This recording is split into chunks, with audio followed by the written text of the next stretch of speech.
வங்காள முதலமைச்சர் மம்தா பானர்ஜி வங்காள சட்டமன்ற தேர்தலுக்காக தனது பார்ட்டியின் கேம்பெயினை வடக்கு கொல்கத்தாவில் இங்கிருந்து தொடங்கியுள்ளார். அவர் எல்பிஜி பற்றாக்குறை மற்றும் பல்வேறு பிற பிரச்சனைகளுக்கு எதிராக இங்கு நடைபெறும் இந்த போராட்ட பேரணிக்கு தலைமை தாங்குகிறார்.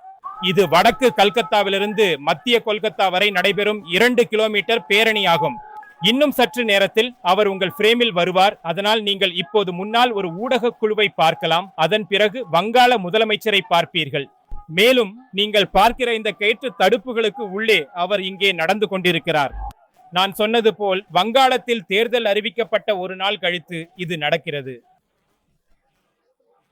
எலெக்ஷன் ஆணையம் வங்காளத்திற்கு 2 கட்ட எலெக்ஷனை அறிவித்துள்ளது. இந்த நேரத்தில் நிச்சயமாக உங்களால் வங்காள முதலமைச்சரை பார்க்க முடிகிறது. இன்னும் சற்று நேரத்தில் அவர் உங்கள் பிரேமில் வரப்போகிறார். எல்பிஜி பற்றாக்குறையை பற்றிய பல்வேறு பதாகைகளையும் தட்டிகளையும் ஏந்தியவாறு தனது பார்ட்டி தொண்டர்களுடன் இங்கு நடந்து கொண்டிருக்கிறார். அவரும் நிச்சயமாக நடந்து கொண்டிருக்கிறார். நீங்கள் இப்போது அவரை உங்கள் பிரேமில் பார்க்கலாம். வங்காள முதலமைச்சர் தனியாக நடந்து வருகிறார். நீங்கள் பார்ப்பது போல அவரது பார்ட்டி தொண்டர்களும் மற்ற அனைவரும் பின்தொடர்கின்றனர். இப்படித்தான் இந்த போராட்ட பேரணி நடைபெற்று வருகிறது.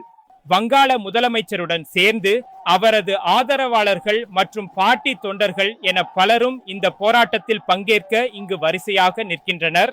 பார்ட்டி தொண்டர்கள் மற்றும் பிறர் உட்பட ஏராளமானோர் இந்த போராட்டத்தில் பங்கேற்கின்றனர். மற்ற திரிணாமுல் தலைவர்கள் மற்ற பார்ட்டி தொழிலாளர்களும் இந்த 2 கிலோமீட்டர் நீண்ட பேரணிக்கு இந்த பக்கத்திலிருந்து வருவதை இங்கே நீங்கள் பார்க்கலாம். அவர்கள் அனைவரும் பதாகைகளையும் விளம்பர அட்டைகளையும் ஏந்தியுள்ளனர். எல்பிஜி பற்றாக்குறையை பற்றி இந்த எல்பிஜி பற்றாக்குறையை பெரிய அளவில் முன்னிலைப்படுத்த விரும்புவதே தனது முழு பேரணியின் முக்கிய நோக்கமாக இருக்கும் என்று வங்காள முதல்வர் கூறியிருந்தார். அதைத்தான் அவர் இங்கே செய்துள்ளார். இப்பொழுதும் கூட வெளியே நின்று இந்த முழு போராட்ட பேரணியையும் பார்ப்பவர்களையும் பேரணியில் பங்கேற்பவர்களையும் பிரிக்கும் இந்த கயிறுகளை இங்கே நீங்கள் பார்க்கலாம். அம்மா, உங்க பெயர் என்னன்னு கேட்கலாமா? உங்க பேர் என்ன? என் பேர் ஃபரீதா, கவுன்சிலர் 138, கொல்கத்தா முனிசிபல். ஒரு எலெக்ஷன் பிரச்சனையாக இந்த எல்பிஜி பிரச்சனை உங்களுக்கு எவ்வளவு பெரியது? எல்பிஜி விஷயத்துல மோடி அரசு வங்காளத்திற்கு செய்திருப்பது மிகவும் தவறு. முழு நாடும் அவதிப்படுகிறது. திடீரென இப்படி விலையை உயர்த்தி விடுவார்கள் என்று அவர்கள் நாட்டு மக்களை பற்றி யோசித்திருக்க வேண்டும். ஸ்டாக் இல்லாமல் ஆகிவிடும். இது ரொம்ப சிக்கலான விஷயம். மேலும் எங்களை போன்ற பெண்களுக்கு இது ரொம்ப சிக்கலான விஷயம். பாஜக உங்கள் மீது மகா ஜங்கில் ராஜ் என்று குற்றம் சாட்டுகிறது. கட்மணி இல்லாமல் டிஎம்சி வேலை செய்யாது என்றும் வங்காளத்தில் மகா ஜங்கில் ராஜ் நிலவுகிறது என்றும் கூறுகிறார்கள்.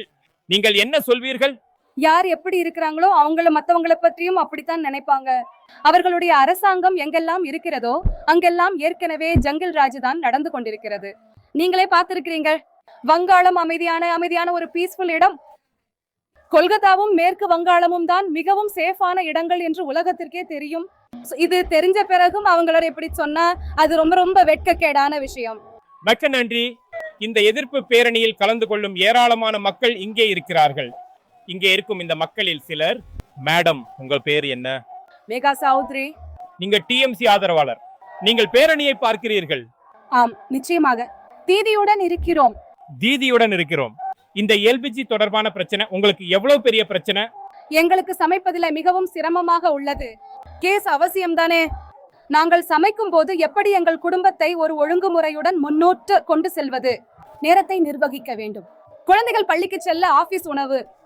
அவங்க தன்னிச்சையானவர்கள், அவரவர் நேரத்தில் சென்றடைய வேண்டும். இது இது ஒரு பிரச்சனை. சிலர் பாஜக அரசுக்கு பொறுப்பு இருக்கிறது என்னால் மாநில அரசுக்கும் பொறுப்பு இருக்கிறது என்று சொல்வார்கள்.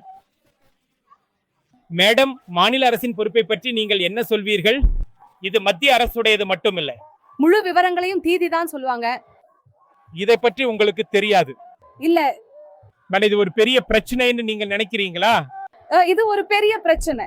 எங்களை போன்றவங்களுக்கு இது ஒரு பெரிய பிரச்சனை. என்னால் குட் நைட்ல இருந்து குட் மார்னிங் வர எங்களுடைய அன்றாட வாழ்க்கையின் தொடக்கம் கேஸில் இருந்து தான் தொடங்குகிறது. ஆக இதுதான் விஷயம். இந்த டிஎம்சி எதிர்ப்பு பேரணியில் கூட்டம் அலைமோதுகிறது. முதலமைச்சர் நிச்சயமாக முன்னே சென்று விட்டார். ஆனால் தேர்தல் அறிவிக்கப்பட்ட ஒரு நாளுக்கு பிறகு வங்காளத்தில் டிஎம்சி தங்களின் கேம்பெயினை தொடங்குகிறது. எல்பிஜி தொடர்பான இந்த மாபெரும் எதிர்ப்பு பேரணியுடன் நிச்சயமாக இதை பற்றி சொல்றதுக்கு பாஜகவிடமும் நிறைய விஷயங்கள் இருக்கும். ஹர்முஸ் அமைப்பு பிரச்சனையை மையமாக வைத்து மம்தா பந்தோபாத்யாய் மேற்கு வங்காள மக்களுக்கு தர்பூசணி கொடுக்க முயற்சித்தால் மக்கள் என்ன சாப்பிடுவார்கள்? மம்தா பானர்ஜியின் கேஸை மக்கள் சாப்பிட மாட்டார்கள். மேற்கு வங்க மக்கள் அரசியல் உணர்வுள்ளவர்கள், படித்தவர்கள், முட்டாள்கள் அல்ல. அவர்கள் ஏழைகளாக இருக்கலாம், ஆனால் முட்டாள்கள் அல்ல.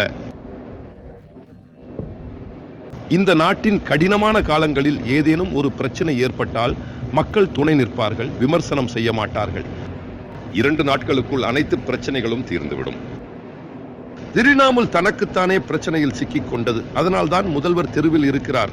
பனாலி வண்டிந்திரியத்தில் கொல்கத்தாவில் நடைபெறும் டிஎம்சி பேரணி முக்கிய இடத்தை பிடிக்குது.